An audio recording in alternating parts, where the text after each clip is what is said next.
आओ पावन बचन जिहड़ा कल तुहाडे नाल साझा कीता सी, उसे बचन नूं अगां आधार बना के शब्द दी विचार आरंभ करिए। जितने भी गुरु की गोद विच आपां बैठे हाँ, आओ सतगुरु जी दे चरनां 'च नमस्कार करिए। प्यार सत्कार अते अदब दे नाल दोवें हथ जोड़ इक्के वारी कहण ते आखो जी वाहिगुरू जी का खालसा वाहिगुरू जी की फतेह। कल दे दीवान विच आप जी दे नाल गल सांझी कर रहा सां। मेरे माधो जी सत संगत मिले सो धरिया, गुर प्रसाद परम पद पाया, सूके काष्ट हरिया। ਇਹਦੇ ਵਿੱਚ ਆਪ ਜੀ ਦੇ ਨਾਲ ਗੱਲ ਸਾਂਝੀ ਕੀਤੀ ਸੀ। ਪਹਿਲਾਂ ਆਪਾਂ ਇਹਦੇ ਭਾਵ ਅਰਥ ਵਿਚਾਰ ਲਈਏ, ਫਿਰ ਇਹਦੇ ਜੋ ਵਿਚਾਰ ਸਤਿਗੁਰੂ ਜੀ ਨੇ ਬਖਸ਼ੀ ਉਹ ਸਾਂਝੀ ਕਰਾਂਗੇ। ਤੇ ਜਿਹੜੀ ਗੱਲ ਕੱਲ ਆਪਾਂ ਛੱਡੀ ਸੀ ਉਸੇ ਗੱਲ ਨੂੰ ਹੀ ਆਧਾਰ ਬਣਾਵਾਂਗੇ। ਸਤਿਗੁਰੂ ਗੁਰੂ ਅਰਜਨ ਦੇਵ ਮਹਾਰਾਜ ਕਿਰਪਾ ਕਰਦੇ ਆ। ਮਾਧੋ ਦਾ ਅਰਥ मां प्लस धो माधो। मां का अर्थ है माया, धो का अर्थ है पति खसम। माया का खसम भाव माया का पति। मेरे माधो जी सत संगत मिले सो धरिया। हे माया दे पति परमात्मा, तेरी संगत जेड़े मनुख नूं मिल जावे वो तर जांदा है, उन्होंने तरन की जाच आ जाती है। कल एक बचन तुहाडे नाल साझा कीता सी, ज्ञान ध्यान किच कर्म न जाना, नाहिन निर्मल करनी। साध संगत कै अंचल लावो, बिखम नदी जाए धरनी। ਜਿਹੜਾ ਸਾਧ ਸੰਗਤ ਦੇ ਨਾਲ ਆਪਣੀ ਸੁਰਤ ਜੋੜ ਲੈਂਦਾ ਨਾ, ਜਿਹੜਾ ਗੁਰੂ ਕੋਲ ਆ ਕੇ ਗੁਰੂ ਦੀ ਗੱਲ ਨੂੰ ਸਮਝ ਲੈਂਦਾ, ਉਹ ਬਿਖਮ ਨਦੀ ਨੂੰ ਵੀ ਤਰ ਜਾਂਦਾ ਹੈ। ਬਿਖਮ ਨਦੀ ਤੋਂ ਤਰਨਾ ਭਾਵ ਅਵਕਟ ਘਾਟੀਆਂ ਨੂੰ ਵੀ ਪਾਰ ਕਰ ਜਾਂਦਾ ਹੈ। ਪਰ ਹੋਵੇ ਸਤ ਸੰਗਤ ਦਾ ਪ੍ਰੇਮੀ, ਹੋਵੇ ਭਾਵਨਾ ਨਾਲ ਬਹਿ ਕੇ ਗੁਰੂ ਦੀ ਗੱਲ ਸਮਝਣ ਵਾਲਾ। क्योंकि सत संगत दे विच आपां समझ लैण आउंदे आ, मत लैण आउंदे आ, ते गुरु सानू मत ही दिंदा है। एक बचन फिर ख्याल विच रखियो, सतगुरु गुरु ग्रंथ साहिब महाराज जी सानू हर वारी ये गल समझाउंदे आ, संगत विच आ, संगत विच आके हे इयाणे मनुख गुरु दी मत लई। गुर की मत तू ले इयाने, भगत बिना बो डुबे सियाने। सियाने सियाने मैं भगती तो बिना डुबदे वेखिया। कोई हंकार विच डुब गया, कोई काम वासना विच डुब गया, कोई क्रोध विच डुब गया, कोई मोह लालच विच डुब गया। इसे तरह मैं डुबदे बड़े वेखिया, पर तरदा मैं उही वेखिया जिन्हें गुरु की गल नूं समझिया। इसे करके गुरु ग्रंथ साहिब महाराज जी की बाणी ने सत संगत नूं बड़ी वडियाई महानता दिती है। वो क्यों? सतगुरु जी दावा करके ये गल कहंदे आ, रब बाहरों ना लभण जाई। जिन्ने भी लोग रब नूं बाहरों लभण गए ना, वो भरम ते भुलेखे विच ने। जिवें बाणी दे विच कुछ उदाहरणां दित्तियां ने, जिवें हिरन की उदाहरण दित्ती है सतगुरु जी ने। कहन लगे वेख हिरन तो ही कुछ सिख लै। हिरन की नाभि दे विच कस्तूरी हुंदी है, पर लभदा बाहर फिरदा, वो टोलदा बाहर फिरदा। तेरी बंदिया हालत भी उही है, ज्यों कस्तूरी मिर्ग ना जाने भ्रम दा भरम भुलाया। ਤੂੰ ਸੰਗਤ ਨੂੰ ਛੱਡ ਕੇ ਬਾਹਰ ਦੀ ਭਟਕਣਾ ਵਿੱਚ ਪੈ ਗਿਆ। ਬਾਹਰ ਤੇ ਰੱਬ ਹੈ ਸੀ, ਪਰ ਬਾਹਰੋਂ ਨਹੀਂ ਸੀ ਤੈਨੂੰ ਲੱਭਣਾ, ਉਹਨੂੰ ਸਮਝਣ ਦੇ ਲਈ ਤੈਨੂੰ ਗੁਰੂ ਕੋਲ ਹੀ ਆਉਣਾ ਪੈਣਾ ਸੀ। ਇਸੇ ਕਰਕੇ ਸਤਿਗੁਰੂ ਜੀ ਨੇ ਆਖਿਆ, ਵਿੱਚ ਸੰਗਤ ਹਰ ਪ੍ਰਭ ਵਸੈ ਜੀਓ। ਸੰਗਤ ਵਿੱਚ ਰੱਬ ਵਸਦਾ। ਇਹ ਸੋਝੀ ਕਿੱਥੋਂ ਮਿਲਣੀ ਹੈ? ਤੈਨੂੰ ਸੰਗਤ ਵਿੱਚੋਂ ਮਿਲਣੀ ਹੈ। ਦੂਜੀ ਬੇਨਤੀ ਫਿਰ ਕਰਾਂ, ਸਤ ਸੰਗਤ ਵਿੱਚ ਆ ਕੇ ਨਾ ਜਦੋਂ ਆਪਾਂ ਸੰਗ ਕਰਦੇ ਆ ਨਾ, ਤੇ ਸਾਡੀ ਸੁਰਤ ਸੱਚ ਨਾਲ ਜੁੜਦੀ ਹੈ। ਸੱਚ ਦੀ ਸੁਰਤ ਜਿਹੜੀ ਹੈ, ਸੱਚ ਤੇ ਝੂਠ ਦੀ ਪਹਿਚਾਣ ਕਰ ਲੈਂਦੀ ਹੈ। ਕੋਈ ਮੁਸ਼ਕਲ ਨਹੀਂ ਹੁੰਦੀ ਇਹਨੂੰ ਸੱਚ ਕੀ ਹੈ ਤੇ ਝੂਠ ਸਮਝਣ ਦੇ ਲਈ। ਇਹ ਸਾਰਾ ਕੁਝ ਸੌਖਾ ਹੀ ਸਮਝ ਸਕਦਾ ਹੈ, ਕਿਉਂਕਿ ਇਹਨੂੰ ਪਤਾ ਲੱਗ ਜਾਂਦਾ ਸੰਗਤ ਚੋਰ ਤੋਂ ਸੱਚਾ ਬੰਦਾ ਵੀ ਬਣਾ ਦਿੰਦੀ ਹੈ, ਠੱਗਾਂ ਤੋਂ ਗੁਰੂ ਵਾਲਾ ਬਣਾ ਦਿੰਦੀ ਹੈ। ਅਨੇਕਾਂ ਉਦਾਹਰਨਾਂ ਨੇ ਇਤਿਹਾਸ ਦੇ ਅੰਦਰ, ਜਿਨ੍ਹਾਂ ਨੇ ਸਤ ਸੰਗਤ ਕੀਤੀ ਉਹ ਚੇਤੇ ਰੱਖਣਾ, ਭਾਈ ਸੱਜਣ ਵਰਗੇ ਠੱਗਾਂ ਤੋਂ ਵੀ ਭਾਈ ਬਣ ਗਏ, ਜੀਵਨ ਬਦਲ ਗਿਆ। ਭਾਈ ਭੂਮੀਆ ਕਿਸੇ ਵੇਲੇ ਚੋਰ ਹੋਇਆ ਕਰਦਾ ਸੀ, ਪਰ ਜਦੋਂ ਸੰਗਤ ਕੀਤੀ ਗੁਰੂ ਵਾਲਾ ਬਣ ਗਿਆ। ਅਨੇਕਾਂ ਇਹੋ ਜਿਹੇ ਨੇ, ਭਾਈ ਬਿਧੀ ਚੰਦ ਵਰਗੇ ਨੇ, ਜਿਹੜੇ ਆਪਣੇ ਜੀਵਨ ਦੇ ਅੰਦਰ ਬੜਾ ਕੁਝ ਕਰਦੇ ਰਹੇ ਆ, ਪਰ ਜਿਵੇਂ ਸਤ ਸੰਗਤ ਵਿੱਚ ਆਉਂਦੇ ਆ ਆਪਣਾ ਜੀਵਨ ਬਦਲ ਲੈਂਦੇ ਆ। ਸੰਗਤ ਦੇ ਵਿੱਚ ਸੂਝ ਤੇ ਬੂਝ ਮਿਲਦੀ ਹੈ। ਬਸ ਜਿਹੜਾ ਗੱਲ ਇਹ ਸਮਝ ਗਿਆ, ਉਹਦੇ ਲਈ ਸੰਸਾਰ ਤਰਨਾ ਕੋਈ ਔਖੀ ਘਾਟੀ ਨਹੀਂ, ਉਹ ਤਰ ਜਾਏਗਾ। ਤੇ ਕੱਲ ਵੀ ਬੇਨਤੀ ਮੈਂ ਕੀਤੀ ਸੀ, ਤਰਨਾ ਉਹ ਹੀ ਸਿਖਾ ਸਕਦਾ ਜਿਹੜਾ ਖੁਦ ਤਰਨਾ ਜਾਣਦਾ ਹੋਵੇ। ਜਿਹਨੂੰ ਖੁਦ ਨੂੰ ਤਰਨਾ ਨਹੀਂ ਆਉਂਦਾ, ਉਹ ਤੁਹਾਨੂੰ ਕਦੀ ਤਰਨਾ ਨਹੀਂ ਸਿਖਾਏਗਾ। ਮੈਂ ਉਦਾਹਰਨ ਤੁਹਾਨੂੰ ਦੇਣੀ ਸੀ ਕੱਲ, ਚਲੋ ਆਪਾਂ ਇੱਥੇ ਗੱਲ ਸਮਾਪਤ ਕਰ ਦਿੱਤੀ ਸੀ। ਗੁਰ ਇਤਿਹਾਸ ਦੇ ਅੰਦਰ ਇੱਕ ਬੜੀ ਕਮਾਲ ਦੀ ਉਦਾਹਰਨ ਪਈ ਹੈ। ਜਿਹੜਾ ਤਰਨਾ ਜਾਣਦਾ ਉਹੀ ਤਰਨਾ ਸਿਖਾ ਸਕਦਾ ਹੈ, ਦੂਜਾ ਕੋਈ ਨਹੀਂ ਸਿਖਾ ਸਕਦਾ, ਕਿਉਂਕਿ ਉਹ ਨਹੀਂ, ਉਹ ਖੁਦ ਸਿੱਖਣ ਵਾਲਾ ਹੈ। ਤੇ ਆਪਾਂ ਸਿੱਖਣ ਵਾਲਿਆਂ ਦੇ ਕੋਲ ਨਾ ਜਾਈਏ, ਜਿਹੜਾ ਸਿਖਾਉਂਦਾ ਉਹਦੇ ਕੋਲ ਜਾਈਏ। ਗੁਰੂ ਸਿਖਾਉਂਦਾ ਹੈ। ਮੇਰੇ ਵਰਗੇ ਤੇ ਤੁਹਾਡੇ ਵਰਗੇ ਤੇ ਸਿੱਖਣ ਦੇ ਲਈ ਆਉਂਦੇ ਆ। ਇੱਕ ਉਦਾਹਰਨ ਦੇਣੀ ਚਾਹੁੰਦਾ, ਸਕੂਲ ਦੇ ਵਿੱਚ ਆਪਾਂ ਬੱਚੇ ਨੂੰ ਘੱਲਦੇ ਆ, ਸਾਨੂੰ ਪਤਾ ਹੈ ਕਿ ਵੀ ਟੀਚਰ ਨੇ ਇਹਨੂੰ ਸਿਖਾਉਣਾ, ਇਹਨੇ ਟੀਚਰ ਨੂੰ ਨਹੀਂ ਸਿਖਾਉਣਾ, ਕਿਉਂਕਿ ਟੀਚਰ ਸਭ ਕੁਝ ਸਿੱਖਿਆ ਹੋਇਆ ਹੈ। ਇਹਨੇ ਉਹਦੇ ਕੋਲੋਂ ਸਿੱਖ ਕੇ ਆਪਣਾ ਜੀਵਨ ਜਿਹੜਾ ਉਹ ਚੰਗਾ ਬਣਾਉਣਾ ਹੈ, ਇਹਨੇ ਉਹਦੇ ਕੋਲੋਂ ਸਿੱਖਣਾ ਹੈ। ਕੋਈ ਵੀ ਐਸਾ ਬੱਚਾ ਨਹੀਂ ਜਿਹੜਾ ਇਹ ਕਹਿੰਦਾ ਹੋਵੇ ਨਹੀਂ ਮੈਨੂੰ ਸਕੂਲ ਤਾਂ ਘੱਲਿਆ ਜਾਂਦਾ ਤਾਂ ਕਿ ਮੈਂ ਟੀਚਰ ਨੂੰ ਸਿਖਾਵਾਂ। ਨਹੀਂ, ਹਰੇਕ ਇਹੀ ਕਹਿੰਦਾ ਕਿ ਵੀ ਟੀਚਰ ਬੱਚੇ ਨੂੰ ਸਿਖਾਵੇ, ਇਹਦੇ ਅੰਦਰ ਚੰਗੇ ਗੁਣ ਭਰਦਾ ਹੈ। ਹੁਣ ਗੁਰੂ ਸਾਡੇ ਅੰਦਰ ਚੰਗੇ ਗੁਣ ਭਰਦਾ ਹੈ ਤੇ ਗੁਰੂ ਸਾਨੂੰ ਤਰਨ ਦੀ ਜਾਚ ਸਿਖਾਉਂਦਾ ਹੈ। ਗਵਾਲੀਅਰ ਦਾ ਕਿਲਾ, 52 ਰਾਜੇ ਪਹਾੜੀ ਉੱਥੇ ਕੈਦ ਨੇ। ਕੱਲ ਵਾਲੀ ਬੇਨਤੀ ਮੈਂ ਤੁਹਾਡੇ ਚਰਨਾਂ 'ਚ ਕਰਨੀ ਚਾਹੁੰਦਾ। ਇਹ ਬੇਨਤੀ ਕੀਤੀ ਸੀ, ਉਹਨਾਂ ਦੇ ਅੰਦਰ ਦੀਆਂ ਤੇ ਹੁਣ ਤੱਕ ਆਸਾਂ ਵੀ ਟੁੱਟ ਚੁੱਕੀਆਂ ਸਨ। ਤੇ ਸੁਭਾਵਕ ਇਹ ਵੀ ਕਿਹਾ ਸੀ ਕੱਲ ਕਿ ਵੀ ਜਿਨ੍ਹਾਂ ਬੰਦਿਆਂ ਦੇ ਅੰਦਰ ਦੀਆਂ ਆਸਾਵਾਂ ਟੁੱਟ ਜਾਣ, ਭਰੋਸੇ ਟੁੱਟ ਜਾਣ, ਉਹਨਾਂ ਦੇ ਪੱਲੇ ਸਿਰਫ ਮੌਤ ਬਚਦੀ ਹੈ, ਹੋਰ ਕੁਝ ਵੀ ਨਹੀਂ। ਉਹ 4 ਦਿਨ ਜੀ ਲੈਣ, 3 ਦਿਨ ਜੀ ਲੈਣ, ਬਹੁਤਾ ਜੀ ਨਹੀਂ ਪਾਉਂਦੇ। ਉਹ ਗੁਰੂ ਹਰਗੋਬਿੰਦ ਪਾਤਸ਼ਾਹ, ਮੀਰੀ ਪੀਰੀ ਦੇ ਮਾਲਕ ਸਤਿਗੁਰੂ ਜੀ ਉੱਥੇ ਕੈਦ ਕੀਤੇ ਜਾਂਦੇ ਆ ਜਹਾਂਗੀਰ ਵੱਲੋਂ। ਜਹਾਂਗੀਰ ਬੰਦੀ ਬਣਾਉਂਦੇ ਆ, ਕੈਦ ਕਰਦੇ ਆ।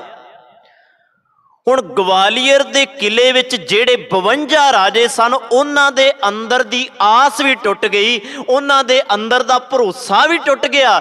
ਪਰ ਗੁਰੂ ਦੇ ਕਦਮ ਪੈਣ ਦੇ ਨਾਲ ਟੁੱਟੀਆਂ ਹੋਈਆਂ ਆਸਾਂ, ਟੁੱਟੇ ਹੋਏ ਭਰੋਸੇ ਦੁਬਾਰਾ ਫਿਰ ਮੁੜ ਹਰੇ ਹੋ ਗਏ, ਫਿਰ ਜਾਗ ਗਏ ਉਹਨਾਂ ਦੇ। ਗੁਰੂ ਹਰਗੋਬਿੰਦ ਪਾਤਸ਼ਾਹ ਨੇ ਟੁੱਟੀਆਂ ਹੋਈਆਂ ਆਸਾਂ, ਟੁੱਟੇ ਹੋਏ ਭਰੋਸਿਆਂ ਨੂੰ ਆਪਣੇ ਨਾਲ ਜੋੜ ਕੇ ਸਾਰਿਆਂ ਨੂੰ ਤਾਰ ਦਿੱਤਾ, ਸਾਰਿਆਂ ਨੂੰ ਰਿਹਾ ਕਰਾ ਦਿੱਤਾ। ਬਸ ਆਖੀ ਤਾਂ ਗੁਰੂ ਕਰਦਾ, ਬਸ ਆਖੀ ਤਾਂ ਗੁਰੂ ਕੋਲ ਆ ਕੇ ਸੰਗਤ ਵਿੱਚ ਆਪਾਂ ਸਿੱਖਣਾ ਹੁੰਦਾ ਹੈ। ਆ ਕੁਝ ਕੁ ਗੱਲਾਂ ਨੇ ਸਾਡੇ ਜੀਵਨ ਦਾ ਜੇ ਆਧਾਰ ਬਣ ਜਾਣ ਨਾ, ਮੈਂ ਕਹਿੰਦਾ ਸਾਡਾ ਜੀਵਨ ਸੌਖਾ ਜਿਹਾ ਹੋ ਜਾਏ। ਮੈਂ ਬੇਨਤੀ ਕਰਾਂ, ਸਭ ਤੋਂ ਵੱਡੀ ਗੱਲ ਜਿਹੜੀ ਕੱਲ ਆਪਾਂ ਇਹ ਵਿਚਾਰ ਰਹੇ ਸੀ, ਚਿੰਤਾ ਹੈ। ਉਹ ਚਿੰਤਾ ਚੇਤੇ ਰੱਖਣਾ ਚਿੰਤਨ ਦੇ ਵਿੱਚ ਬਦਲ ਦਿੰਦਾ। ਜਦੋਂ ਗੁਰੂ ਦੇ ਕੋਲ ਆ ਕੇ ਕੋਈ ਬਹਿ ਜਾਂਦਾ, ਗੁਰੂ ਚਿੰਤਾ ਰਹਿਣ ਹੀ ਨਹੀਂ ਦਿੰਦਾ। ਸਤ ਸੰਗਤ ਸਾਡੀ ਚਿੰਤਾ ਖਤਮ ਕਰਦੀ ਹੈ ਤੇ ਰੱਬ ਦਾ ਚਿੰਤਨ ਸਾਡੇ ਅੰਦਰ ਪੈਦਾ ਕਰ ਦਿੰਦੀ ਹੈ। ਗੁਰੂ ਕਹਿੰਦਾ ਚਿੰਤਾ ਨਾ ਕਰ, ਹੁਣ ਚਿੰਤਨ ਕਰ। ਹੁਣ ਤੱਕ ਮੈਂ ਡਿਪਰੈਸ਼ਨ ਵਿੱਚ ਸਾਂ, ਹੁਣ ਤੱਕ ਮੈਂ ਬੜਾ ਮਨ ਜਿਹੜਾ ਸੀ ਉਹ ਚਿੰਤਾ ਦੇ ਨਾਲ ਭਰਿਆ ਤੇ ਬੜੇ ਦੁੱਖਾਂ ਦੇ ਨਾਲ ਭਰਿਆ ਹੋਇਆ ਸੀ। ਮੇਰੇ ਗੁਰੂ ਨੇ ਮੈਨੂੰ ਸੰਗਤ ਦਿੱਤੀ, ਇੱਕ ਪਲ ਦੇ ਵਿੱਚ ਉਹਨੇ ਮੇਰੀਆਂ ਚਿੰਤਾ ਤੋੜ ਕੇ ਰੱਖ ਦਿੱਤੀਆਂ। ਇਹ ਸਿਰਫ ਗੁਰੂ ਦੀ ਸੰਗਤ ਵਿੱਚ ਕੀ ਹੁੰਦਾ ਹੈ, ਇਹ ਤਾਂ ਜੇ ਗੁਰੂ ਦੇ ਕੋਲ ਧਿਆਨ ਨਾਲ ਬੈਠ ਕੇ ਆਪਾਂ ਗੁਰੂ ਦੀ ਗੱਲ ਸੁਣ ਲਈਏ। ਪਹਿਲੀ ਗੱਲ, ਆਪਾਂ ਬੇਧਿਆਨੇ ਜੇ ਹੁੰਨੇ ਆ ਤਾਂ ਹੀ ਤਾਂ ਸਾਡੇ ਅੰਦਰੋਂ ਕੁਝ ਦੂਰ ਨਹੀਂ ਹੁੰਦਾ। ਉਸੇ ਤਰ੍ਹਾਂ ਜਿਵੇਂ ਬਾਹਰੋਂ ਭਰੇ ਆਉਂਦੇ ਆ, ਉਸੇ ਤਰ੍ਹਾਂ ਇੱਥੋਂ ਉੱਠ ਕੇ ਚਲੇ ਜਾਂਦੇ ਆ। ਕਿਉਂ? ਕਰਨ ਆਏ ਸਾਂ ਚਿੰਤਨ, ਉਸੇ ਤਰ੍ਹਾਂ ਲੈ ਕੇ ਚਿੰਤਾਵਾਂ ਵਾਪਸ ਚਲੇ ਗਏ। ਚਿੰਤਨ ਕੀਤਾ ਹੀ ਨਹੀਂ ਆਪਾਂ। ਜੇ ਆਪਾਂ ਉਹਦੀ ਯਾਦ ਦੇ ਵਿੱਚ ਕੁਝ ਪਲ ਵੀ ਜੁੜ ਗਏ ਨਾ, ਤੇ ਮੈਂ ਕਹਿੰਦਾ ਸਾਰਾ ਕੁਝ ਸਾਡੇ ਅੰਦਰੋਂ ਦੂਰ ਹੋ ਜਾਏਗਾ। ਸਤਿਗੁਰੂ ਜੀ ਦਾ ਇੱਕ ਪਿਆਰਾ ਬਚਨ ਹੈ, ਅਕਸਰ ਆਪਾਂ ਉਹਨੂੰ ਵਿਚਾਰਦੇ ਹਾਂ। ਗੁਰੂ ਗੋਬਿੰਦ ਸਿੰਘ ਮਹਾਰਾਜ ਚੌਪਈ ਸਾਹਿਬ 'ਚ ਕਹਿੰਦੇ ਆ, ਏਕ ਬਾਰ ਜਿਨ ਤੁਮੈ ਸੰਭਾਰਾ। ਸਤ ਸੰਗਤ ਵਿੱਚ ਆ ਕੇ ਨਾ, ਹੇ ਰੱਬਾ ਜਿਨ੍ਹਾਂ ਨੇ ਇੱਕ ਵਾਰੀ ਤੇਰੀ ਸੰਭਾਲ ਕਰ ਲਈ, ਇੱਕ ਵਾਰੀ। ਚਲੋ ਗੁਰੂ ਅਰਜਨ ਦੇਵ ਮਹਾਰਾਜ ਦਾ ਵੀ ਇੱਕ ਬਚਨ ਮੈਨੂੰ ਖਿਆਲ ਵਿੱਚ ਆਇਆ, ਉਹ ਵੀ ਸਾਂਝਾ ਕਰਾਂਗਾ। ਗੁਰੂ ਗੋਬਿੰਦ ਸਿੰਘ ਮਹਾਰਾਜ ਕਹਿੰਦੇ ਕਿ ਰੱਬਾ ਜਿਨੇ ਇੱਕ ਵਾਰੀ ਆ ਕੇ ਤੇਰੀ ਸੰਗਤ ਕਰ ਲਈ, ਜਿਹੜਾ ਇੱਕ ਵਾਰੀ ਤੇਰੇ ਕੋਲ ਆ ਕੇ ਬਹਿ ਗਿਆ, ਏਕ ਬਾਰ ਜਿਨ ਤੁਮੈ ਸੰਭਾਰਾ ਕਾਲ ਫਾਸਤੇ ਤਾਹੀਂ ਉਬਾਰਾ। ਜਿਨ ਨਰ ਨਾਮ ਤਿਹਾਰੋ ਕਾਹਾ ਦਾਰਿਦ ਦੁਸ਼ਟ ਦੁੱਖ ਤੇ ਰਹਾ। ਚਿੰਤਾ ਹੀ ਦੁੱਖ ਬਣੀ ਹੋਈ ਸੀ, ਉਹ ਦੂਰ ਹੋ ਗਈ। ਹੁਣ ਗੁਰੂ ਅਰਜਨ ਦੇਵ ਮਹਾਰਾਜ ਜੀ ਦਾ ਬਚਨ ਖਿਆਲ ਵਿੱਚ ਰੱਖਿਓ। ਧੰਨ ਗੁਰੂ ਅਰਜਨ ਦੇਵ ਮਹਾਰਾਜ ਕਹਿੰਦੇ, ਰੱਬਾ ਮੈਂ ਜਿੰਨੀ ਵਾਰ ਤੇਰਾ ਸ਼ੁਕਰਾਨਾ ਕਰਾਂ ਉਨੀ ਵਾਰ ਘੱਟ ਹੈ। ਕਿਉਂਕਿ ਜਿਹੜਾ ਤੇਰੀ ਸੰਗਤ ਵਿੱਚ ਆ ਜਾਂਦਾ ਨਾ, ਤੂੰ ਉਹਦੇ ਹਿਰਦੇ ਦੇ ਵਿੱਚ ਇੱਕ ਕਿਨਕਾ ਵੀ ਪਾ ਦਵੇਂ ਨਾ ਸਮਝਦਾ, ਤੇ ਉਹਦਾ ਪਾਰਾਵਾਰ ਕੋਈ ਜਾਣ ਨਹੀਂ ਸਕਦਾ, ਉਹਦੀ ਉਪਮਾ ਨੂੰ ਕੋਈ ਬਿਆਨ ਨਹੀਂ ਕਰ ਸਕਦਾ। ਬਸ ਕਿਨਕਾ ਇੱਕ ਵਸਾ ਦਵੇਂ ਸਹੀ, ਇੱਕ ਮਤ ਉਹਨੂੰ ਦੇ ਦਵੇਂ ਸਹੀ, ਤੂੰ ਸਮਝ ਉਹਨੂੰ ਦੇ ਸਹੀ। ਇੱਕ ਮੈਨੂੰ ਬੇਨਤੀ ਖੋਰ ਇੱਥੇ ਮੈਂ ਕਰਾਂ, ਫਿਰ ਇੱਥੋਂ ਹੀ ਗੱਲ ਸ਼ੁਰੂ ਕਰ ਦਿਆਂਗਾ। ਮਤ ਵੀ ਉਹਨੂੰ ਦਿੰਦਾ ਉਹ ਜਿਹਦੇ ਤੇ ਉਹ ਰੀਝ ਜਾਵੇ। ਜਣੇ ਖਣੇ ਨੂੰ ਮਤ ਨਹੀਂ ਦਿੰਦਾ ਉਹ। ਇਹ ਨਾ ਸਮਝਿਓ ਕਿ ਵੀ ਸਾਰਾ ਸੰਸਾਰ, ਸਾਰੇ ਸੰਸਾਰ ਨੂੰ ਹੀ ਮੱਤ ਦਿੱਤਾ ਹੀ ਹੋਵੇਗੀ ਉਹਨੇ, ਨਹੀਂ। ਸਾਰੇ ਸੰਸਾਰ ਨੂੰ ਮੱਤ ਨਹੀਂ ਦਿੱਤੀ ਉਹਨੇ। ਕਈ ਐਸੇ ਵੀ ਨੇ ਜਿਹੜੇ ਜਿਨ੍ਹਾਂ ਨੂੰ ਸਤਿਗੁਰੂ ਜੀ ਕਹਿੰਦੇ ਬਿਨ ਨਾਮੈ ਜਗ ਕਮਲਾ ਫਿਰੈ। ਐਸੇ ਵੀ ਨੇ ਜਿਹੜੇ ਕਮਲੇ ਨੇ, ਜਿਹੜੇ ਮੂਰਖਤਾਈ ਵਾਲਾ ਜੀਵਨ ਬਤੀਤ ਕਰ ਰਹੇ ਆ। ਐਸੇ ਵੀ ਨੇ ਜਿਹੜੇ ਸਵੇਰ ਤੋਂ ਲੈ ਕੇ ਸ਼ਾਮ ਤੱਕ ਕੰਧਾਂ ਵਿੱਚ ਹੀ ਟੱਕਰਾਂ ਮਾਰੀ ਜਾ ਰਹੇ ਨੇ। ਐਸੇ ਵੀ ਨੇ ਜਿਹੜੇ ਹਨੇਰੇ 'ਚ ਹੀ ਟੱਕਰਾਂ ਮਾਰੀ ਜਾ ਰਹੇ ਨੇ। ਨਹੀਂ ਸਮਝ ਦਿੱਤੀ ਉਹਨਾਂ ਨੇ। ਗੁਰੂ ਦਾ ਸਿੱਖ ਰੋਜ਼ ਗੁਰੂ ਕੋਲ ਆ ਕੇ ਤਰਲਾ ਕਰਦਾ ਹੈ। ਗੁਰੂ ਦਾ ਸਿੱਖ ਰੋਜ਼ ਆ ਕੇ ਗੁਰੂ ਦੇ ਕੋਲ ਬੇਨਤੀ ਕਰਦਾ, ਦਾਤਿਆ ਤਰਸ ਕਰ। ਕਿਹੜਾ ਤਰਸ? ਮੈਨੂੰ ਮੱਤ ਦੇ, ਮੈਨੂੰ ਸਮਝ ਦੇ, ਤਾਂ ਕਿ ਤੇਰੀ ਸਮਝ ਲੈ ਕੇ ਮੈਂ ਵੀ ਆਪਣੇ ਆਪ ਨੂੰ ਚੰਗਾ ਬਣਾ ਲਾਂ। ਇੱਕ ਬਚਨ ਆਪਾਂ ਪੜ੍ਹਦੇ ਹਾਂ, ਕੋਟ ਪਰਾਧ ਹਮਾਰੇ ਖੰਡੋ ਅਨਕ ਵਿਧੀ ਸਮਝਾਵੋ, ਹਮ ਅਗਿਆਨ ਅਲਪ ਮਤ ਥੋਰੀ, ਤੁਮੇ ਆਪਨ ਬਿਰਦ ਰਖਾਵੋ। ਇਹ ਦਾਤਿਆ ਮੇਰੀ ਮਤ ਨਹੀਂ ਹੈ, ਮੈਂ ਤੇਰੀ ਸੰਗਤ ਵਿੱਚ ਆ ਕੇ ਜੁੜ ਜਾ, ਤੂੰ ਮੈਨੂੰ ਮਤ ਦੇ, ਮੈਂ ਤੇਰੀ ਸੰਗਤ ਰੋਜ਼ ਹੀ ਕਰਾਂ। ਕਿ ਕਦੀ ਤੁਸੀਂ, ਮੈਂ ਬੇਨਤੀ ਕਰਨੀ ਚਾਹੁੰਦਾ ਤੁਹਾਡੇ ਚਰਨਾਂ ਦੇ ਵਿੱਚ, ਮੇਰਾ ਕੋਈ ਖਿਆਲ ਨਹੀਂ ਹੈ ਇਹ ਕਿ ਵੀ ਕਿਸੇ ਭਾਵਨਾ ਦੇ ਵਿੱਚ, ਮੈਂ ਸਿਰਫ ਆਪਣੇ ਆਪ ਨੂੰ ਤੇ ਤੁਹਾਡੇ ਨਾਲ ਗੱਲਾਂ ਹੀ ਕਰਨੀਆਂ ਨੇ ਆਪਾਂ, ਤੇ ਗੱਲਾਂ ਆਪਾਂ ਗੁਰੂ ਦੀਆਂ ਕਰਨੀਆਂ, ਆਪਣੀਆਂ ਤੇ ਕਰਨੀਆਂ ਨੇ। ਤੁਸੀਂ ਵੀ ਆਪਣੇ ਮਨ ਵਿੱਚ ਝਾਤ ਮਾਰਿਓ, मैं भी अपने मन विच झात मारां, तुसीं भी चिंतन करियो, मैं भी चिंतन करां इस गल दा।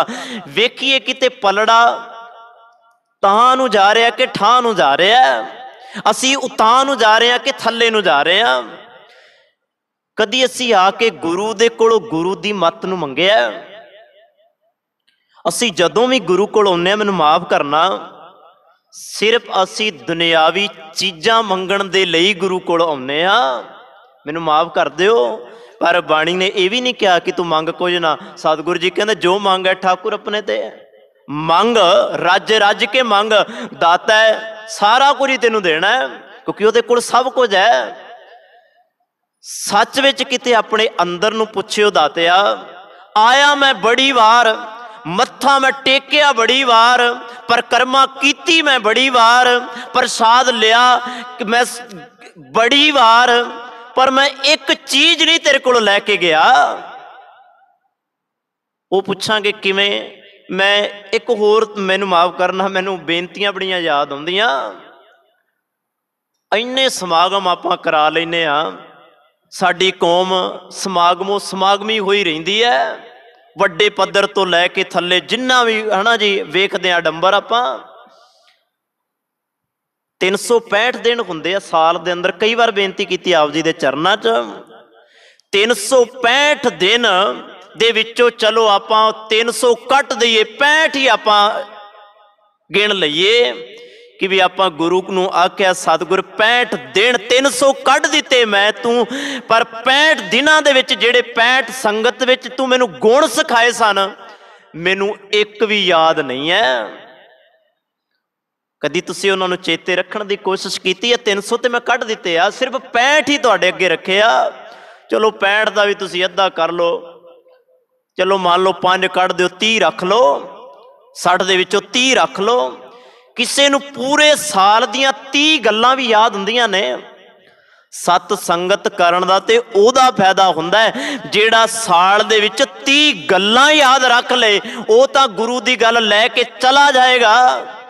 पर जेड़ा 30 दे विचों 15 भी याद नहीं रख सके, उहदा की बनेगा? वो किवें कहेगा किनका एक जिस जी बसावै? मैं इत्थों ही बेनती शुरू की सी, फिर इत्थों ही शुरू करन लगा। गुरु कोल आके असी गुरु दी मत लैनी है। सत संगत विच आके सानू संसार दे बारे पता लगना है, गुरु दे बारे पता लगना है। गुरु कहंदा जिद्दण सत संगत विच आ गया ना, उन्हें तेरे ते कृपा करके तेरे हिरदे च किनका वसा दिता। फिर एक गल चेत रखी, किनका एक जिस जी वसावै, ताकि महिमा गनी ना आवे। तेरे अंदर दी महिमा नूं कोई बयान नहीं कर पाएगा। फिर सतगुरु जी कहंदे तेरे वर्गा ज्ञानी, अज्ञानी नहीं, हूड़ मतिया नहीं, ज्ञानी जिन्हों कहने ज्ञानवान, जिन्हें गुरु दा ज्ञान लिया, जिन्हों गुरु अमरदास महाराज जी कहंदे आ पुछो जाए उन्हां नूं जेड़े इस दे नाल गुणां दे नाल भरे पए आ। ब्रह्म ज्ञानियां दे विच अवस्था विच गिणे जावांगे, संतां दी अवस्था विच गिणे जावांगे। संत बनदा ही सत संगत विच आके, साध संगत। चलो एक बंदा बाहरों एक प्लेट लवा लैंदा 108 ब्रह्म ज्ञानी, वो चलो बाहरों प्लेट लाती लोकां ने। मैनूं एक गल चेते आई, मेरे उस्ताद विद्या दाता कह लो, जिन्हां ने मैनूं विद्या दित्ती धर्म दी, वो एक बड़ी कमाल दी गल कहिंदे हुंदे सन, ते अज भी वो यही गल कहिंदे आ। उन्हां दी गल हर वारी मैनूं ये याद आ जांदी है। कहंदे मां दे कुख चों बच्चा जन्म लैंदा है।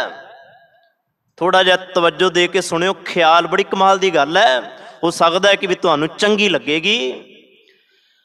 मां दी कुख दे विचों एक बच्चा जन्म लैंदा है, पर गुरु दी कुख दे विचों, गुरु दी खजूरी दे विचों एक संत जन्म लैंदा है। हुण असी आप ये फैसला कर लीए, मां दी कुख विचों वो बच्चे बन के रहना है, या संत बनना है, या धर्मी बनना है, या ब्रह्म ज्ञानी बनना है। ये हुण साडे ते है कि भी आपां सत संगत करदे आ कि नहीं करदे। गुरु अर्जन देव महाराज कहंदे आ, मेरे माधो जी सत संगत मिले सो धरिया। हे वाहिगुरु, जेड़ा तेरे कोल आ जांदा है ना वो तर जांदा है। अगली पंक्ति में सतगुरु जी कहते आ, गुर प्रसाद परम पद पाया, सूके काष्ट हरिया। गुर प्रसाद का अर्थ है जी गुरु की कृपा द्वारा। एक बारी नहीं, गुर प्रसाद जिहड़ा है ना मूल मंत्र विच आपां किन्नी बार पढ़ जाने, गुरु ग्रंथ साहिब महाराज विच किन्ने रूपां विच पढ़ जाने आपां। साडी शुरुआत ही चेते रखना गुर प्रसाद तो हुंदी है। एक ख्याल विच रखियो, आपां रोज उठदे आ, जपजी साहिब करदे आ, जप बाणी पढ़दे आ, ते साडा वास्ता किहदे नाल पैंदा है? एक ओंकार सतनाम करता पुरख निरभव निर्वैर, अकाल मूरत अजूनी सहभंग गुर प्रसाद। अच्छा, रोज आपां पढ़दे आ, कोई भी नहीं तुहाडे विचों ऐसा या मैं होवां या तुसीं होवो, कोई ऐसा है जिहड़ा कहे कि मैं नहीं पढ़दा?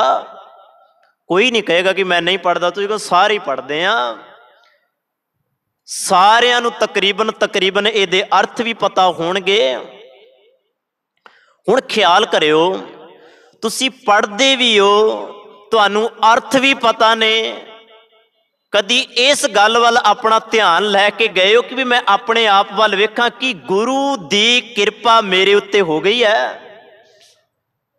तुसीं कदी इस गल वाल ध्यान दिता है कि सच्ची मेरे उत्ते गुरु दी किरपा हो गई? मैं पढ़दा रोज हाँ, जे पढ़द्या मेरे ते हजे तक गुरु दी किरपा नहीं हुई, इहदा मतलब यह होया कि भी आपां पढ़ नहीं रहे। देखो फिर ख्याल करियो इस गल वाल, बच्चा क्लास विच पढ़ रहा है, टीचर रोज उन्होंने पढ़ा रहा है, हुण अगले दिन जदों उन्होंने पुछया जा रहा है वो जवाब नहीं दे पा रहा। टीचर अगों उन्होंने की कहंदा है, पुत तू ते पढ़िया सी, याद नहीं किया? वो आखेगा मैं पढ़िया जरूर सी पर मैं तो याद नहीं होया। बस आही कहानी साडी है, आपां पढ़ लिया, उहदे अंदर किहड़ी गल सी वो सानू याद नहीं है। आही कहानी साडी है, आपां पढ़दे रोज आ। गुर प्रसाद गुरु दी किरपा उन्हां ते हुंदी है। एक वचन फिर मैं तुहाडे ख्याल विच रखना चाहुंदा, गुरु किरपा भी उहदे उत्ते करदा जिहड़ा अपने उत्ते आप थोड़ी जी किरपा कर लै। देखो सारा कुछ ही गुरु ते ना छड्डो, तुसीं कुछ आप भी ते करना है ना। आपां सारा कुछ ही माँ बाप ते नहीं ना छड्ड देईदा। बच्चे ने खुद भी तां पलांघां पट्टणियां ही हुंदियां ने ना। जदों तक असीं आप पलांघ नहीं पट्टांगे किवें तुरांगे? आपां नहीं तुर पावांगे ना। बस थोड़ा जिहा तुरन दा यतन करांगे ते चेते रखना सौखा हो जाएगा। एक वचन तुहाडे नाल साझा करन लगा सां, गुरु तेग बहादुर महाराज पता की कहंदे, गुर किरपा जे नर को कीनी। एक किरपा गुरु ही करदा ते गुरु तो बिना कर भी कोई नहीं सकदा। जतन कर ले कोई जिन्ने मर्जी, हजारां अपने वालों कोशिशां कर लै, गुर किरपा जे नर को कीनी ते ए जुगत पछानी। गुर प्रसाद दे अंदर जेड़ी किरपा तेरे ते हुंदी है, वो किरपा जे तेरे ते हो गई, चेते रखना तेनू जुगत दा पता लग जाएगा। जुगत केड़ी भला? मैं जिउणा किवें है, मैं संसार ते विचरना किवें है, मैं संसार ते रहना किवें है, मैं संसार ते करन की आया, मेरा मकसद की है। ये सारियां जुगतां गुरु कोल ही ते मिलदियां ने। तां पता लगदा जे गुर प्रसाद वरतदा है। जे गुर प्रसाद नहीं वरतिया, चेते रखना कुछ भी नहीं होया। गुर किरपा जे नर को कीनी ते ए जुगत पछानी। अगली गल सतगुरु जी कहंदे, नानक लीन भयो गोबिंद स्यों ज्यों पानी संग पानी। चलो अगे जाके भी ये बचन आना है, समा जाण दी गल है, परम पद पाया। अगला बचन, गुर प्रसाद परम पद पाया। सतगुरु गुरु अर्जन देव महाराज कहंदे आ, हे भाई जिहदे उत्ते मेरे गुरु दी किरपा हो गई ना, जिहदे उत्ते मेरे गुरु दियां बख्शिशां हो गईयां, उन्हें परम पदवी नूं पा लिया। हुण परम पदवी ओही, वो लीन हो जाता है निरंकार दे अंदर, अभेद हो जाता है रब दे अंदर। ਹੁਣ ਉਹਦੇ ਵਿੱਚ ਤੇ ਰੱਬ ਦੇ ਵਿੱਚ ਕੋਈ ਭੇਦਤਾ ਨਹੀਂ ਰਹਿੰਦੀ, ਫਰਕ ਨਹੀਂ ਰਹਿੰਦਾ, ਫਰਕ ਲੱਭ ਵੀ ਨਹੀਂ ਪਾਉਂਦੇ ਆਪਾਂ। ਪਰਮ ਅਵਸਥਾ ਤੱਕ ਪਹੁੰਚ ਜਾਂਦਾ ਹੈ, ਭਾਵ ਉਹਦੀ ਪਰਮ ਅਵਸਥਾ ਨੂੰ ਫਿਰ ਬਿਆਨ ਨਹੀਂ ਕੀਤਾ ਜਾ ਸਕਦਾ। ਅੱਗੇ ਸਤਿਗੁਰੂ ਜੀ ਕਹਿੰਦੇ ਆ, ਸੂਕੇ ਕਾਸ਼ਟ ਹਰਿਆ। ਆ ਅੰਦਰ ਜਿਹੜਾ ਨਾ ਵੇਖੋ, ਜਿਹੜੀ ਧਰਤੀ ਨੂੰ ਪਾਣੀ ਨਾ ਮਿਲੇ ਉਹ ਸੁੱਕ ਜਾਂਦੀ ਹੈ, ਸੁੱਕਣ ਤੋਂ ਬਾਅਦ ਉਹ ਧਰਤੀ ਕਲਰ ਬਣ ਜਾਂਦੀ ਹੈ, ਤੇ ਕਲਰ ਧਰਤੀ ਦੇ ਉੱਤੇ ਨਾ ਤੇ ਤੁਸੀਂ ਕੁਝ ਬੀਜ ਸਕਦੇ ਹੋ ਤੇ ਨਾ ਹੀ ਕੋਈ ਉੱਥੇ ਤੁਸੀਂ ਪੈਦਾਵਾਰ ਜਿਹੜੀ ਹੈ ਉਹ ਪ੍ਰਾਪਤ ਕਰ ਸਕਦੇ ਹੋ, ਕਿਉਂਕਿ ਕਲਰ ਧਰਤੀ ਹੈ, ਕੀ ਬੀਜੋਗੇ? ਉੱਗਣਾ ਹੀ ਕੱਖ ਨਹੀਂ। ਕਲਰ ਧਰਤੀ ਤੇ ਬੰਦਾ ਘਰ ਬਣਾ ਕੇ ਨਹੀਂ ਰਹਿ ਸਕਦਾ, ਕਿਉਂਕਿ ਪਹਿਲਾਂ ਹੀ ਕਲਰ ਹੈ। ਮੈਂ ਬੇਨਤੀ ਕਰਾਂ, ਆ ਹਿਰਦਾ ਰੂਪੀ ਧਰਤੀ ਹੈ ਨਾ ਜਿਹੜੀ, ਇਹ ਨਾਮ ਦੇ ਰਸ ਤੋਂ ਬਿਨਾ ਕਲਰ ਹੋ ਚੁੱਕੀ ਹੈ। ਇਹਦੇ ਅੰਦਰ ਨਾ ਤੇ ਹਰਿਆਵਲ ਹੈ, ਨਾ ਇਹਦੇ ਅੰਦਰ ਰਸ ਹੈ। ਇੱਕ ਬਚਨ ਗੁਰੂ ਅਰਜਨ ਦੇਵ ਮਹਾਰਾਜ ਜੀ ਦਾ ਖਿਆਲ ਵਿੱਚ ਆ ਗਿਆ। ਗੁਰੂ ਅਰਜਨ ਦੇਵ ਮਹਾਰਾਜ ਕਹਿੰਦੇ, ਰੱਬਾ ਜੇ ਤੂੰ ਚਾਹਵੇਂ ਨਾ, ਕਲਰ ਧਰਤੀ ਨੂੰ ਵੀ ਖਰਿਆ ਕਰ ਸਕਦਾ। ਇਹ ਪਤਾ ਕਿੱਥੋਂ ਲੱਗਾ ਮੈਨੂੰ ਤੇਰੀ ਸੰਗਤ ਵਿੱਚੋਂ ਪਤਾ ਲੱਗਾ। ਤੇਰੀ ਸੰਗਤ ਵਿੱਚ ਇਹ ਬਚਨ ਰੋਜ਼ ਪੜਿਆ ਜਾਂਦਾ ਹੈ, ਤੇਰੀ ਸੰਗਤ ਵਿੱਚ ਬਚਨ ਇਹ ਰੋਜ਼ ਸੁਣਿਆ ਜਾਂਦਾ ਹੈ। ਮੈਂ ਸੁਣ ਕੇ ਤੈਨੂੰ ਕਹਿਣ ਲੱਗਾ, ਰੱਬਾ ਤੂੰ ਚਾਹਵੇਂ ਨਾ, ਸੁੱਕੇ ਪਏ ਹਜ਼ਾਰਾਂ ਸਾਲਾਂ ਤੋਂ ਵੀ ਹਰੇ ਕਰ ਸਕਦਾ ਹੈ। ਬਚਨ ਨੂੰ ਦੁਹਰਾਉਣ ਤੋਂ ਪਹਿਲਾਂ ਮੈਂ ਇੱਕ ਬੇਨਤੀ ਫਿਰ ਕਰਨੀ ਚਾਹੁੰਦਾ। ਤੁਸੀਂ ਕਦੀ ਦਰਬਾਰ ਸਾਹਿਬ ਗਏ?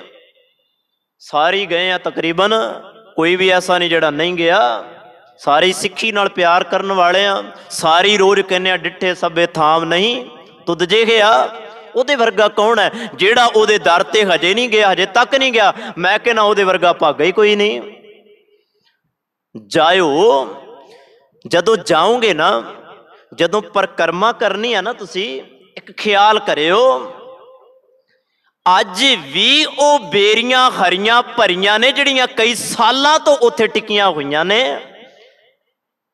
ਨਹੀਂ ਤਾਂ ਚੇਤੇ ਰੱਖਣਾ, ਕਈ ਦਰਖਤ ਐਸੇ ਨੇ ਖੜੇ ਖੜੇ ਸੁੱਕ ਜਾਂਦੇ ਆ, ਹਰਿਆਵਲ ਨਹੀਂ ਉਹਨਾਂ ਤੇ ਆਉਂਦੀ। ਪਰ ਗੁਰੂ ਰਾਮਦਾਸ ਮਹਾਰਾਜ ਤੇਰੇ ਦਰ ਤੇ ਖੜੀਆਂ ਬੇਰੀਆਂ ਅੱਜ ਵੀ ਹਰੀਆਂ ਭਰੀਆਂ ਨੇ, ਤੇ ਸੰਦੇਸ਼ ਦੇ ਕੇ ਕਹਿੰਦੀਆਂ ਨੇ, ਤੂੰ ਅੱਜ ਸੰਗਤ ਕਰ ਲੈ, ਗੁਰੂ ਤੈਨੂੰ ਵੀ ਹਰਿਆ ਭਰਿਆ ਬਣਾ ਦੇਗਾ।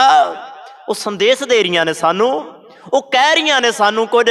ਆ ਵੇਖ, ਇਹ ਖੜੀਆਂ ਨੇ, ਇਹਨਾਂ ਤੇ ਹਰਿਆਵਲ ਹੈ, ਇਹਨਾਂ 'ਚ ਰਸ ਹੈ। ਤੂੰ ਗੁਰੂ ਰਾਮਦਾਸ ਪਾਤਸ਼ਾਹ ਦੇ ਦਰ ਤੇ ਆਇਆ, ਭਰੋਸਾ ਲੈ ਕੇ ਆਈ, ਗੁਰੂ ਵੀ ਤੈਨੂੰ ਹਰਿਆ ਕਰ ਦੇਗਾ। ਮੈਂ ਬੇਨਤੀ ਜਿਹੜੀ ਕਰ ਰਿਹਾ ਸਾਂ, ਬਚਨ ਸਾਂਝਾ ਕਰਨ ਲੱਗਾ ਸਾਂ, ਗੁਰੂ ਅਰਜਨ ਦੇਵ ਮਹਾਰਾਜ ਕਹਿੰਦੇ ਆ, ਦਾਤਿਆ ਮੈਂ ਤੇਰੇ ਕੋਲੋਂ ਸੁਣਿਆ, ਇੱਥੋਂ ਹੀ ਪੜ੍ਹਿਆ, ਇੱਥੋਂ ਹੀ ਸੁਣਿਆ। ਤੂੰ ਰੋਜ਼ ਕਹਿਣਾ, ਨਾਨਕ ਨਾਮ ਮਿਲੇ ਤਾਂ ਜੀਵਾ, ਤਨ ਮਨ ਥੀਵੈ ਹਰਿਆ। ਆਪਾਂ ਰੋਜ਼ ਪੜ੍ਹਦੇ ਆਂ ਇਹ ਬਚਨ। ਤੂੰ ਰੋਜ਼ ਆਖਦਾ, ਜੇ ਕਿਤੇ ਮੈਨੂੰ ਨਾਮ ਦਾ ਰਸ ਮਿਲ ਜਾਏ ਨਾ, ਜੇ ਕਿਤੇ ਮੈਨੂੰ ਨਾਮ ਦਾ ਆਨੰਦ ਮਿਲ ਜਾਏ, ਸੁੱਕੇ ਹੋਏ ਵੀ ਤਨ ਮਨ ਹਰੇ ਹੋ ਜਾਂਦੇ ਆ। ਸਤਿਗੁਰ ਤੂੰ ਸੁੱਕਿਆਂ ਨੂੰ ਵੀ ਖਰਿਆ ਕਰ ਦਿੰਦਾ। ਗੁਰੂ ਅਰਜਨ ਦੇਵ ਮਹਾਰਾਜ ਕਹਿੰਦੇ ਆ, ਗੁਰ ਪ੍ਰਸਾਦ ਪਰਮ ਪਦ ਪਾਇਆ, ਸੁੱਕੇ ਕਾਸ਼ਟ ਹਰਿਆ। ਸੁੱਕਿਆਂ ਤੋਂ ਹਰਿਆ ਬਣਾਉਣ ਵਾਲਾ ਗੁਰੂ ਹੈ। ਇਹ ਗੁਰੂ ਬਖਸ਼ਿਸ਼ ਕਰਦਾ ਹੈ, ਗੁਰੂ ਰਹਿਮਤ ਕਰਦਾ ਹੈ। ਸਤਿਗੁਰ ਦਾਤਾ ਕਿਰਪਾ ਕਰੇ। ਸਿਰਫ ਅੱਜ ਮੈਂ ਤੁਹਾਡੇ ਨਾਲ ਰਹਾਉ ਦਾ ਬੰਦ ਸਿਰਫ ਵਿਚਾਰਿਆ, ਤੇ ਕੋਸ਼ਿਸ਼ ਤਾਂ ਮੇਰੀ ਬੜੀ ਰਹਿੰਦੀ ਹੈ ਕਿ ਵੀ ਸ਼ਬਦ ਨੂੰ ਆਪਾਂ ਪੂਰਿਆਂ ਕਰ ਦਈਏ, ਪਰ ਮਾਫ ਕਰਨਾ, ਮੈਨੂੰ ਗੁਰੂ ਅੱਗੇ ਤੁਰਨ ਨਹੀਂ ਦਿੰਦਾ। ਜੇ ਮੈਂ ਤੁਰਾਂ ਤੇ ਮੈਨੂੰ ਵੀ ਲੱਗਦਾ ਕਿ ਮੈਂ ਬੜਾ ਕੁਝ ਛੱਡ ਗਿਆ। ਚਲੋ ਛੱਡ ਤਾਂ ਫਿਰ ਵੀ ਮੈਂ ਬੜਾ ਕੁਝ ਹੀ ਗਿਆ, ਕਿਉਂਕਿ ਸ਼ਬਦ ਨੂੰ ਕਿਹੜਾ ਅਧੂਰਾ ਬੰਦਾ ਕਦੀ ਵੀ ਪੂਰੇ ਨੂੰ ਪੂਰਾ ਨਹੀਂ ਜੇ ਗਿਣ ਸਕਦਾ। ਪੂਰੇ ਨੇ ਤੇ ਪੂਰਾ ਰਹਿਣਾ ਹੈ। ਇਸ ਕਰਕੇ ਜਿੰਨੀ ਕੁ ਮੈਂ ਤੁਹਾਡੇ ਨਾਲ ਸਾਂਝ ਗੱਲ ਕਰਦਾ ਓਨੀ ਕੁ ਪ੍ਰਵਾਨ ਕਰਿਓ ਜੀ। ਸਤਿਗੁਰੂ ਜੀ ਦੀਆਂ ਗੱਲਾਂ ਦਾ ਕੋਈ ਤੋਟਾ ਨਹੀਂ ਹੈ, ਕੋਈ ਪਾਰਾਵਾਰ ਨਹੀਂ। ਬੇਅੰਤ ਸਤਿਗੁਰ ਹੈ, ਜਿੱਥੋਂ ਮਰਜ਼ੀ ਛੂ ਲਓ, ਜਿੱਥੋਂ ਮਰਜ਼ੀ ਪੜ੍ਹ ਲਓ। ਕੋਈ ਇਹ ਨਹੀਂ ਕਹਿੰਦਾ ਮੇਰੇ ਸਤਿਗੁਰੂ ਜੀ ਦੀ ਵਿਚਾਰ ਖਤਮ ਹੋ ਗਈ। ਸਾਹਿਬ ਨੀਤ ਨਵਾਂ ਹੀ ਰਹਿਣਾ।